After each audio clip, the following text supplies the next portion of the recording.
எப்பா இந்த வீடியோல 2 மாமா அடிக்க போறோம் எப்படிங்கறத பாக்குறதுக்கு முன்னாடி மறக்காம சப்ஸ்கிரைப் பண்ணிருங்க, பிடிச்சிருந்தா லைக் பண்ணுங்க, உங்க கருத்தை கமெண்ட்ல கொடுத்துருங்க. வீக்லி மிஷினை முடிக்கிறதுக்காண்டி ஆர்டிக் பேசிக் மேப் போட்டு டனலுக்குள்ள வந்தாச்சு. இங்க ரேடியேஷன் கிடையாதுனால டனலுக்குள்ள லூட் அதிகமா இருக்குன்னு சொல்லி இங்க வந்தா அங்க 2 மாமு லூட் அடிச்சிட்டு இருந்தாங்க. அதுல ஒரு மாமுக்கு மண்டை சாட்டை போட்டு மண்டி போட விட்டாச்சு. மண்டி போட்டவன லாபிக்கு அனுப்பணுமா இல்லையா? அதுக்காண்டி நம்ம இருக்கிற 2 மாலியையும் தூக்கி போட்ட 2 மாலிலையும் சிக்கல. அவங்க ரிவேவ் ஆயிட்டாங்க. வேற வழி இல்ல, அவனை கிட்டன போய் தான் அடிக்கணும்னு சொல்லிட்டு கிட்டன ஓடிட்டேன்.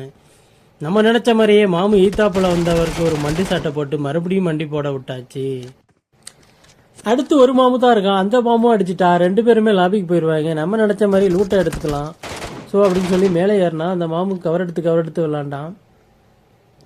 என்ன பண்றாங்கிறத பார்ப்போம் அப்படின்னு பார்த்தாக்கா, அடே ஓடியே செத்துறாதடா, இருடா நான் ஒன்று அடிக்கணும்டா அப்படின்னு சொல்லி பக்கத்தில் நாக்கு இருந்தவனை அழுப்பி விட்டுட்டேன். ஏன்னா வேற மூமெண்ட்ல இருக்கு மூமெண்ட்டு.